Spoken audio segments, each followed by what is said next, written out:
কোরবানির গোশত কতদিন ফ্রিজে রেখে খাওয়া যাবে? কোন কোন পশু দ্বারা কোরবানি করা জায়েজ? 7 নামে কোরবানি দেওয়া যাবে কিনা?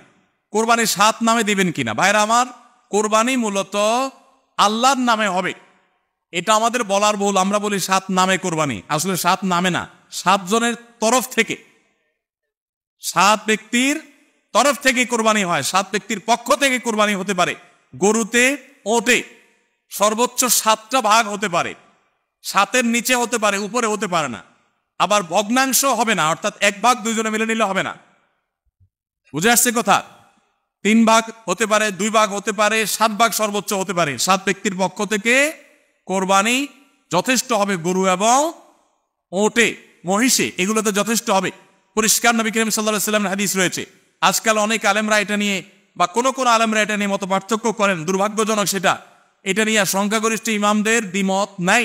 আরব আজম কোন দেশে সংখ্যাগরিষ্ঠ আলেমদের কোনো দ্বিমত নাই যে গরু, ওট এগুলো 7 ব্যক্তির তরফ থেকে যথেষ্ট হবে। কোন কোন পশু দ্বারা কোরবানি করা জায়েজ?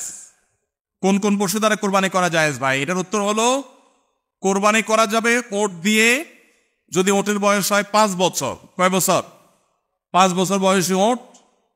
আর গরু দিয়ে কোরবানি করা যাবে, মহিষ দিয়েও করা যাবে যদি গরু মহিষের বয়স হয় 2 বছর।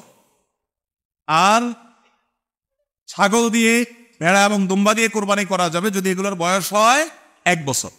তাহলে 3 ক্যাটাগরির পশু, ওট আর গরু মহিষ এবং ছাগল ভেড়া দুম্বা, এই 3 ক্যাটাগরির পশু দিয়ে কোরবানি করা জায়েজ আছে।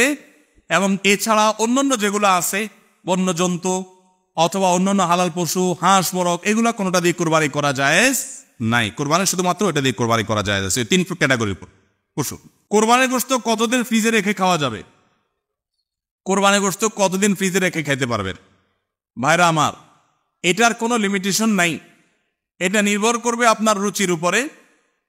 এটা নির্ভর করবে যে আপনি কতদিন রেখে নিজে খেতে চাচ্ছেন, বা এটা কতদিন ভালো থাকে তার উপরে।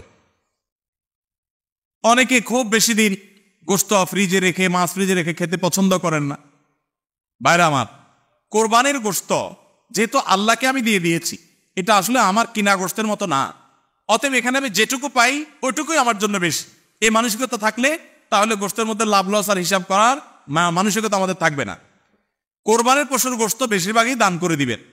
আপনি 3 ভাগের 1 ভাগ দান করলেন, 1 ভাগ আত্মীয় স্বজনকে খাওয়ালেন, আরেক ভাগ আপনি রেখে দিলেন। এটা হলো মুস্তাহাব, কিন্তু এটা জরুরি না। কেউ যদি বেশিরভাগও রেখে দেয় তার কোরবানি হয়ে যাবে। উদ্দেশ্য যদি আল্লাহকে খুশি করা হয়, গোশতটা যদি মূল উদ্দেশ্য না হয়। কারোর উদ্দেশ্য হতে পারে যে আমি রেখে দিয়ে পরে আস্তে আস্তে আল্লাহর হস্তে মানুষকে দিব, গরিব দুঃখীদেরকে রান্না করে খাওয়াবো, নিজেরাও খাবো, তো আলহামদুলিল্লাহ তিনি রাখতে পারেন। এটা কোনো লিমিটেশন নাই যে কোরবানি গোশত এতদিনে বেশি রাখা যায় না, এমন কোনো কথা নাই।